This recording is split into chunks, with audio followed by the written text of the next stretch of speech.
पटना साहिब विधानसभा से आप आ रहे हैं, क्या लग रहा है इस बार विकास होगा पटना साहिब का? निश्चित विकास होगा। हम आगे उपेंद्र कुशवाहा जी की पार्टी से हैं और पूरे बिहार में हमारे 100 आदमी लग रहे हैं, अच्छी स्थिति में है और करीब 50 से अधिक सीटें हम निश्चित रूप से जीतेंगे।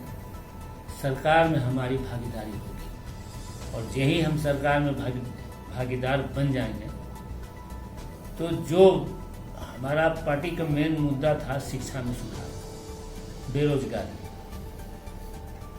इन सबों को पर हमारी पार्टी ध्यान देगी और हम लोग प्रयत्नशील हैं। अभी बिहार विधानसभा चुनाव में सेकंड फेज का चुनाव चल रहा है, इसमें मैं खुद प्रत्याशी हूँ पटना साहिब से और निश्चित रूप से मैं इस बार चुनाव में जीतूंगा। पटना साहिब की सबसे बड़ी समस्या क्या है सर?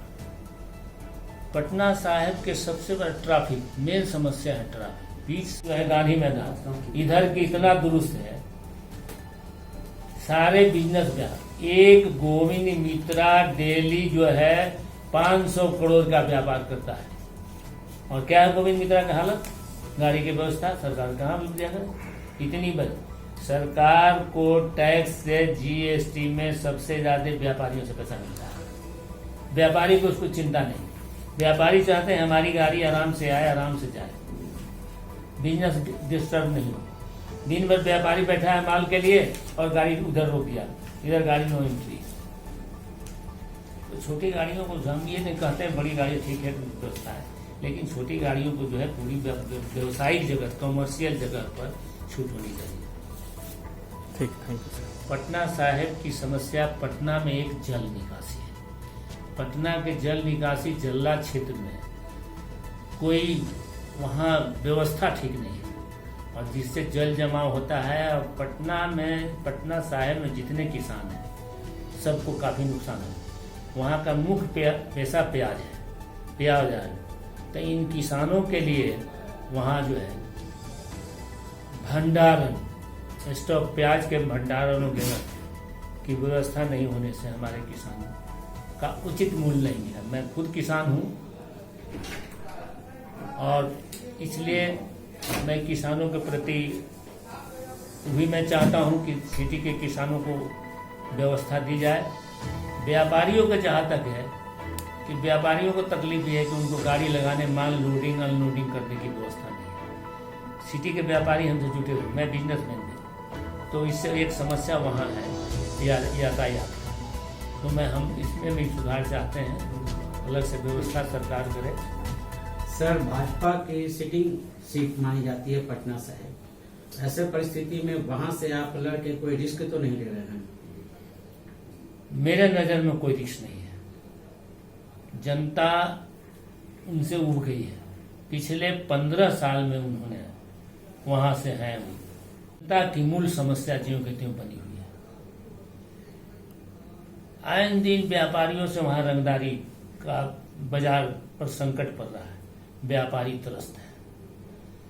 तो इस बार हमें लगता है कि व्यापारी वर्ग का वोट हमें, हमारा समाज तो है, हमारी वहाँ 80,000 वोट है मेरे समाज का, और प्लस हमारी पार्टी जो भी बनाया है संगठन बनाया, तो हमें मायावती बसपा से भी है, ओवैसी साहब से है, सोशलिस्ट पार्टी है और है। तो ये सारे वोट मिला के मुस्लिम वोट भी इसमें मेरे पक्ष में आएगा और सारे वोट में चुनाव जीतूंगा। ओवैसी साहब आपके पार्टी में आए हैं, इससे ऐसा तो नहीं लगता है कि मुसलमानों को वोट बैंक के लिए आप लोग ओवैसी को अपने गठबंधन में लाए हैं, उनसे मुसलमानों का वोट आपके तरफ आ जाए? नहीं, ओवैसी साहब को ऐसे नहीं, उनकी भी समस्याएं हैं। दोनों आदमी मिल के इस बात के हैं। ओवैसी जी भी जो चाहते हैं कि जो मुसलमानों को वास्तविक छला गया है, मुसलमानों के वोट तो लिया गया लेकिन मुसलमानों को उसको फायदा नहीं पहुंचा। आज ओवैसी जी उधर किशनगंज, पूर्णिया वगैरह में उन्होंने थे, आज बीच में उन्होंने क्यों आए? जनता की मांग, पूरे बिहार में मुसलमानों को ओवैसी की जरूरत है और वो आ रहे हैं, और कोई भी गठबंधन बनता है तो उनकी राजी खुशी से बनता है। हमने उनको लिए हैं।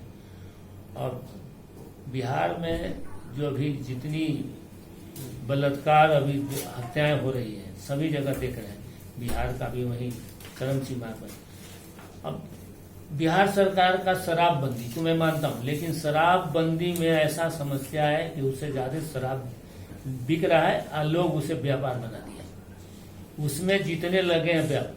अब बिहार के प्रशासन उसमें भागीदार है, तो कैसे बंद होगा? तो ये सारी बातें हैं। ओवैसी की पार्टी आपकी जो है गठबंधन, कितनी सीटों पर वो लड़ रहे हैं और कितनी सीटों पर आप लोग लड़ रहे हैं सर? देखिए, अभी मेन मायावती से जो चल रहा है, मायावती और हमारी में जो सीटें हैं, हम 140 अभी हैं और मायावती जी को दिया गया है। बाकी सिर्फ सीटें ओवैसी जी के और दो एक आदमी है सोशली, उनको बहुत 10-5 बात करके उनका मैं ये नहीं कहना चाहूँ, लेकिन वो जहाँ लड़ा सकते हैं, जितने उनकी कैंडिडेट है।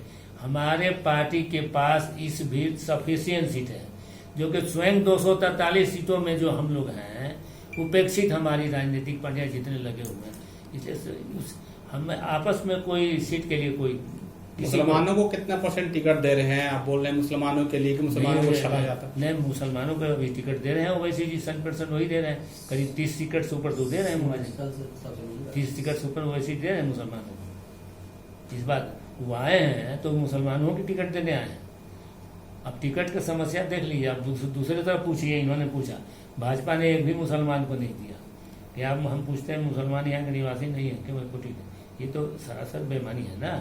सर, रालोसपा ने शिक्षा नीति पर बहुत शिक्षा पे काम किया है, अपने प्राइमरी सूची में उन्होंने डाला है, तो क्या राष्ट्रीय नई शिक्षा नीति जो लागू हुई है, इस शिक्षा नीति में कुछ बातें सही है और कुछ बातें सही नहीं है। हम लोग चाहते हैं कि सबको एक समान, गरीब अमीर, अभी जितने बड़े हैं उनके बड़े शिक्षा के इंतजाम है, छोटे के इंतजाम नहीं है। तो उसमें हमारा सोचना है कि थोड़ी हम लोग परिवर्तन, हमारा अपना बना हुआ थीम, और उस थीम के हिसाब से हम लोग चलेंगे। आ जाते हैं, ये सही है कि सर्वप्रथम हमने शिक्षा सुधार की बातें उठाएंगे और उसमें हम करेंगे, वहीं से हम अपना स्टार्ट करेंगे। यदि आप सर जीत के विधायक बनते हैं तो आने वाले 2 सालों में पटना साहिब का कौन सा रूप होगा जो बदला हुआ हम लोग को सबसे पहले नजर आएगा? सबसे पहले ट्रैफिक व्यवस्था है। ट्रैफिक व्यवस्था से व्यापारी त्रस्त है। आए दिन पुलिस की मनमानी, पुलिस चौक पोस्ट पर बैठा है वन वे ट्रैफिक के लिए, लेकिन सिर्फ पैसा वसूलता है। गाड़ी रोक दिया, जो उसको पैसा दिया, मैं देखा हूँ, मेरे अपने सामने, मैं फोटो खींच के रखा हूँ। एक स्कॉर्पियो वाला झारखंड में नहीं, उसने ऐसे पैसा बढ़ाया गाड़ी पास हो गई। तो सबसे बड़ी समस्या यहाँ ट्रैफिक का है, और इसके लिए सरकार तो रोड का तो विकास हुआ है सर, काफी रोड के विकास हुआ है, ये चौड़ीकरण हुआ है रोडों का। जो पुरानी पटना है, आप लोग सुनिए पहले, चौड़ी जो व्यवस्था है गायब, जो बाहर नया पटना बसा है, मीठापुर से लेकर गर्दनी बाग वगैरह राजपी से, पुरानी पटना सिटी। दोस्तों, यह है स्मार्ट बाजार जो राजधानी पटना के पाटलिपुत्रा थाना के पास नेहरू नगर में है। यहाँ रोजमर्रा की जरूरतों का सभी सामान आपको सस्ते दरों पर मिल जाएगा, जैसे राशन, आइसक्रीम, स्वीट्स इत्यादि। तो एक बार इस शॉप में जरूर पधारें। धन्यवाद।